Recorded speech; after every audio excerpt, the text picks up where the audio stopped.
Suku Matagi adalah kelompok masyarakat pemburu tradisional yang berasal dari daerah pegunungan di Jepang, terutama di wilayah Tohoku dan Hokuriku, seperti prefektur Akita, Yamagata, Niigata, dan Nagano.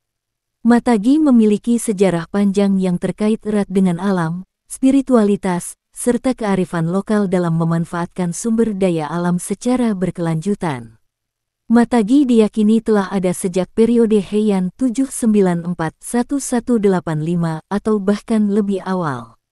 Nama, Matagi, sendiri tidak sepenuhnya jelas asal-usulnya, tetapi kemungkinan berasal dari bahasa Ainu atau istilah Jepang kuno yang berkaitan dengan perbirian. Matagi bukanlah suku bangsa terpisah secara etnis, melainkan kelompok masyarakat yang memiliki profesi dan tradisi perburuan yang khas. Mereka sering dianggap sebagai penjaga hutan atau pembiri gunung yang menjalani hidup secara selaras dengan alam. Matagi banyak ditemukan di wilayah pegunungan terpencil di Prefektur Akita, Desa Ani, Kota Kita-Akita, Prefektur Yamagata, Prefektur Niigata, Prefektur Nagano. Wilayah-wilayah ini kaya akan hutan lebat dan satwa liar, terutama beruang hitam Asia, Ursus tibetanus japonicus, dan serol Jepang, yang merupakan sasaran utama perbirian. Matagi dikenal sebagai pembiri profesional yang memiliki pengetahuan luas tentang medan, musim, perilaku satwa liar, dan teknik berbiri tradisional. Mereka menggunakan senipin lama sejak era Meiji, perangkap dan tombik, anjing pembiri terlatih. Perbirian biasanya dilakukan secara berkelompok dan mengikuti ritual serta aturan adat yang ketat. Matagi memiliki hubungan spiritual yang kuat dengan alam. Mereka mempraktikkan animisme dan Shintoisme. Sebelum perbirian dimulai, mereka mengadakan ritual untuk memohon izin dari Dewa Gunung Yama no Kami. Setelah perbirian, mereka memberikan penghormatan pada roh hewan yang dibiri, terutama beruang, yang dianggap makhluk suci. Matagi memiliki prinsip untuk tidak memburu secara berlebihan. Mereka hanya mengisdat hewan seperlunya untuk kebutuhan makanan dan kehidupan sehari-hari. Ini menjadikan mereka sebagai pelaku perbirian berkelanjutan yang menghormati keseimbangan ekosistem. Matagi menggunakan banyak istilah khusus yang tidak umum dalam bahasa Jepang modern. Kari, perburuan. Ito, yitu, satu ekor hewan besar. Shika, lu, rusa. Kuma, siong, beruang. Mereka juga memiliki dialek lokal dan kode-kode rahasia dalam komunikasi saat berbiri. Dulu, hasil birian daging, kulit, tulang menjadi sumber ekonomi utama bagi komunitas Matagi. Mereka juga dikenal sebagai penjaga gunung dan panduan jalan di medan pegunungan berbahaya, serta sebagai ahli pelacakan dan pemandu salju. Dengan modernisasi dan perubahan undang-undang perbirian, jumlah Matagi terus berkurang. Tintingan yang mereka hadapi, liringan berbiri spesies langka, penurunan jumlah hewan liar, migrasi generasi muda ke kota, minimnya penerus tradisi. Kini, Matagi yang tersisa sering berperan dalam konservasi alam, pengendalian populasi satwa liar, dan edukasi budaya tradisional. Budaya Matagi mulai dikenal kembali melalui film dokumenter, festival lokal, literatur dan fotografi alam. Pariwisata budaya di desa-desa Matagi, seperti di Ani, Akita. Meskipun kadang disamakan, Matagi bukan bagian dari etnis Ainu. Ainu adalah kelompok etnis pribumi dari Hokkaido, sedangkan Matagi adalah masyarakat Jepang Yamato yang mengembangkan gaya hidup pemburu di pegunungan tengah dan utara Honshu.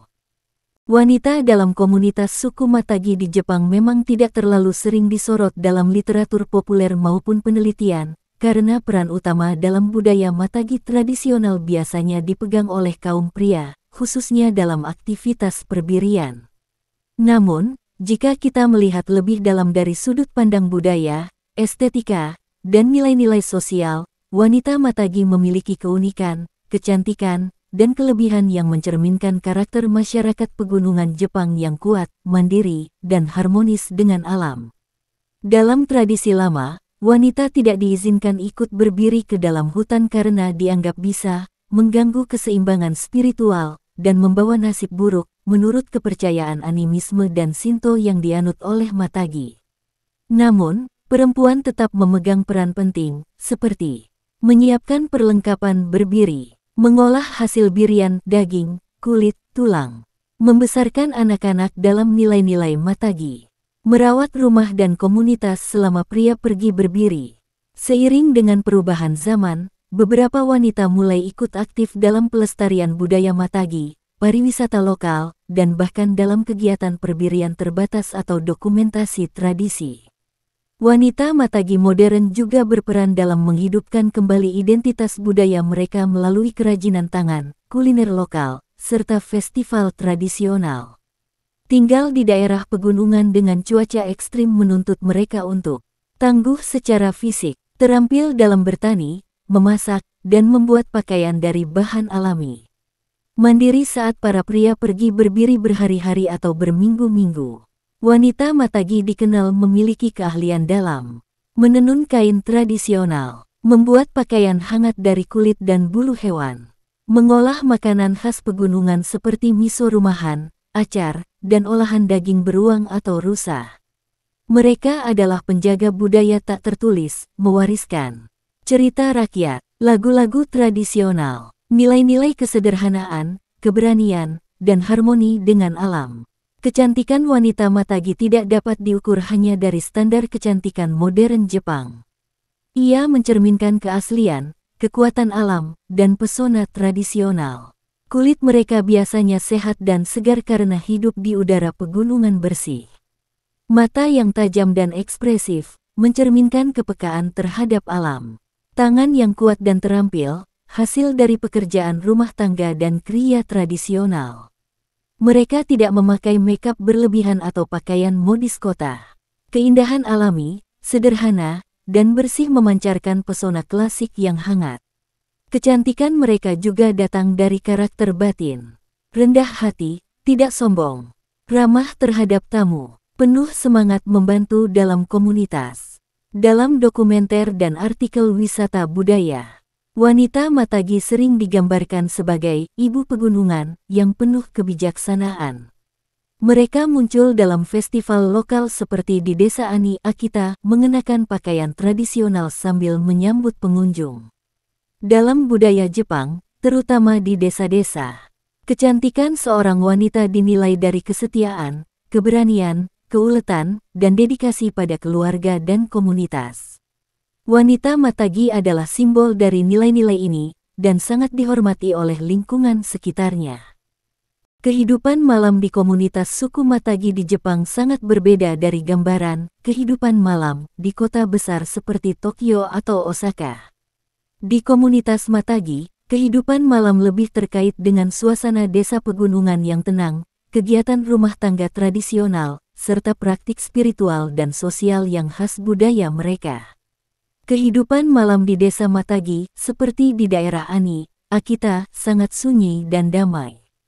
Tidak ada hiburan malam modern seperti bar, karaoke, atau klub malam. Masyarakat tidur lebih awal, karena mereka biasa bangun pagi-pagi sekali terutama saat musim berbiri atau bertani.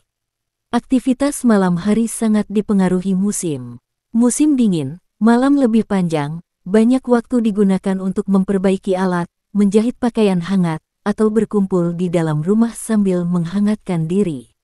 Musim panas, malam dipakai untuk bersosialisasi ringan atau pekerjaan rumah tangga yang ringan. Irori adalah perapian tradisional di tengah rumah Jepang. Malam hari digunakan untuk memasak makanan sederhana, bercerita antar anggota keluarga, kisah berbiri, cerita rakyat, diskusi tentang rencana perbirian atau pekerjaan esok hari. Jika keesokan harinya adalah hari berbiri, malam dipakai untuk memeriksa dan membersihkan senipin, menyiapkan pakaian dan perlengkapan, berdoa kepada Dewa Gunung Yama no Kami untuk perlindungan. Wanita dan lansia biasanya menjahit pakaian dari kulit hewan, menenun kain atau membuat peralatan rumah tangga, mengawetkan daging atau membuat acar tsukemono. Karena berada di daerah pegunungan terpencil, Desa Matagi sangat gelap di malam hari.